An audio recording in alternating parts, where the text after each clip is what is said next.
Bonjour à tous, ça fait très longtemps que je vous ai pas fait une vidéo parce que ces dernières années j'étais très occupé avec des enfants en bas âge et à changer de travail une ou deux fois. Mais je voulais vous montrer quelques résultats après quelques années de croissance de mes arbres, voir quel genre de fruits on peut manger maintenant.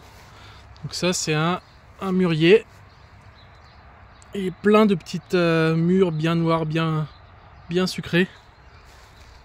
Donc ça c'est clairement un arbre que je vous conseille. Ensuite, les amélanches, très bon aussi et très productif. C'est vraiment ces deux arbres là, c'est comme des petites baies bien sucrées, sauf que ça pousse sur des arbres, donc il y en a des tonnes. Ça c'est un kaki qui me produit des beaux kakis tous les ans. Là il est en fleurs à cette saison. Et il y a un autre truc que je veux vous montrer. Ça fait 9 ans que je les attends ceux-là. Mais je vais peut-être enfin avoir des assimines. Le papao, c'est l'espèce de fruit exotique nord-américain qui ressemble un peu à une mangue. Et là, vous les voyez ici, là. Alors je sais pas pourquoi ça a pris aussi longtemps. Je les ai pollinisés à la main cette année, je ne sais pas si ça a aidé ou si c'est juste que la croissance de l'arbre est vraiment lente chez moi. Il doit pas trop se plaire. Quand je l'ai acheté, il faisait cette taille-là et maintenant il est à peine là. C'est vraiment pas un arbre qui pousse très vite, il faut être très patient. Mais il me fait des fruits. Il y en a un autre là-bas. On va avoir des cerises aussi cette année, donc ça c'est une variété qui produit en juillet il me semble. C'est assez tardif.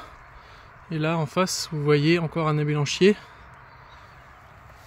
Et là c'est encore des assiminiers, là et là. Et là c'est les pruniers. Alors celui-là, le problème c'est que les fruits sont encore verts donc je peux pas trop les voir. Mais il a quelques fruits et celui d'à côté il a beaucoup de fruits celui-là. On les verra pas donc c'est pas la peine que j'essaye de vous les montrer sur la vidéo.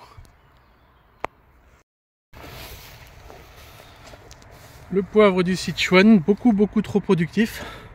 Je pense que ça là, ou peut-être les deux là, ça et ça suffirait pour une famille, pour une année en épices. Et regardez l'arbre, il est plein de petites baies qui en cette saison sont encore vertes mais elles vont devenir rouges. Et c'est une espèce d'épice, c'est très bon. Mais bon, c'est beaucoup trop productif. Les néfliers sont très productifs aussi. Donc ça c'est génial si vous voulez faire des pâtes de fruits ou vous pouvez en manger un ou deux une fois qu'ils sont bien blettes à l'automne. Mais vous n'allez pas tous les manger. Donc là vous voyez il en reste encore de l'an dernier sur l'arbre qui sont secs. Et ça c'est les nouveaux de cette année. C'est un arbre, je sais pas si je vous le conseille. C'est bien à voir si vous voulez vraiment maximiser vos chances d'avoir des fruits pour une année pourrie sur les autres fruits. Mais c'est pas le meilleur fruit du monde, clairement. Il y a des cassis et des groseilles un peu partout aussi dans le jardin. Les framboises jaunes commencent à bien produire aussi. Les framboises rouges vont suivre un peu après.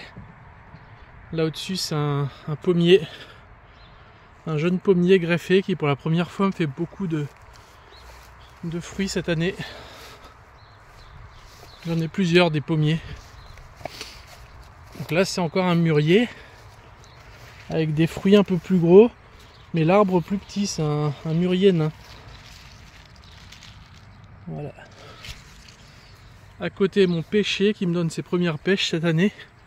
C'est une pêche de vigne. Comment ça s'appelle? Reine des vergers. Ça c'est un arbre fruitier, un pommier qui me donne pas encore ses premières pommes, mais sur lequel j'ai greffé 3 variétés différentes. Donc ça sera intéressant à suivre. À côté là, on a les camérisiers. Un excellent fruit, surtout sur les variétés modernes qui sont bien sucrées. Là c'est en plein la saison. C'est les premiers à pouvoir être mangés dans l'année. Encore un mûrier. Donc ça c'est un cornouiller mâle, c'est très productif aussi. Et comme le néflier, je vous le conseille pas nécessairement, à moins que vous vouliez vraiment une grosse résilience, être sûr d'avoir des fruits, parce que ça produit tous les ans en grosse quantité. Mais comme le néflier, c'est pas le meilleur fruit du monde, faut attendre que ce soit bled bien mou pour pouvoir être mangé. Donc je pense qu'on peut en faire des préparations, des confitures, des pâtes de fruits aussi. Mais ouais, c'est pas le fruit qu'on mange sur l'arbre en grande quantité. Une fraise. Alors les fraisiers, j'ai pas eu beaucoup de succès parce qu'il faut vraiment beaucoup d'entretien, j'ai pas le temps. Donc les fraises, c'est du jardinage, c'est pas de la permaculture. Ou alors il faut un sol très peu poussant où il n'y a pas besoin de désherber. En gros là j'ai mis une bâche, j'ai mis plein de trous, j'ai mis les fraises dans les trous. Et pourtant vous voyez la quantité d'herbe qui a réussi à pousser soit sur la bâche, soit des trucs grimpants qui viennent de côté, qui vont sur la bâche. Donc c'est énormément d'entretien sur mon terrain. Je crois que mon sol est beaucoup trop poussant pour des fruits qui poussent au niveau du sol comme ça. Donc voilà, à voir selon le contexte. Mais pour moi les fraises n'ont pas été une grosse réussite. Je suis plus doué pour les arbres. Et je vais peut-être aussi avoir mes premiers kiwis cette année. Donc un cousin du kiwi, plus rustique. Mais le problème de celui-là, c'est que c'est une grosse liane, ça prend beaucoup de place. Et ça a besoin d'un mâle et d'une femelle. Donc ça c'est la variété auto-fertile, mais elle est très peu productive si on n'a pas un mâle à proximité. Mais apparemment, enfin j'en ai déjà goûté en supermarché, c'est des très bons fruits. Donc j'espère que cette année ils arriveront à maturité au bon moment. Pour l'instant ça avait pas marché, j'avais eu des fleurs l'an passé mais pas de fruits. Un pied de vigne Isabelle. Vous voyez que ça aussi c'est un peu trop productif. Beaucoup de taille. Mais ça vaut le coup, surtout si vous avez des poules qui peuvent manger le surplus. Elles aiment bien ça. Mes grenadiers rustiques qui ont commencé à produire leurs premiers fruits l'an dernier. Alors chez moi ils sont pas arrivés à maturité, mais il manquait pas grand chose. Je pense 2 ou 3 semaines pour qu'ils soient sucrés avant les premières gelées, et ça aurait pu passer. Et la variété la plus précoce n'a pas encore donné de fruits, donc je sais pas encore si j'arriverai à avoir des fruits. Mon problème c'est la montagne au sud-ouest, au sud-est, qui fait que tout est décalé de 3 ou 4 semaines chez moi, donc tout ce qui a une fructification très longue tard dans l'automne, c'est un peu compromis pour moi. De l'autre côté de la vallée, je suis sûr que ça marcherait ça. Donc voilà, ne pas hésiter à planter des grenadiers aussi. L'automne dernier, j'ai pu goûter mes premières feijoas. Donc cette année, là on voit même pas encore les fleurs. Ça c'est un truc les fleurs sortent assez tard. Et les fruits arrivent courant novembre. Et c'était assez bon. Donc encore un fruitier que je conseille. Et on va finir sur le mûrier sans épines. Extrêmement productif. Regardez tous les fruits qu'il va me faire. Malheureusement c'est pas aussi bon que des mûres sauvages. Mais ça reste très correct. Ça fait des très grosses mûres là. Elles vont tripler de taille avant la maturité. Et ça fait des petites collations bien consistantes.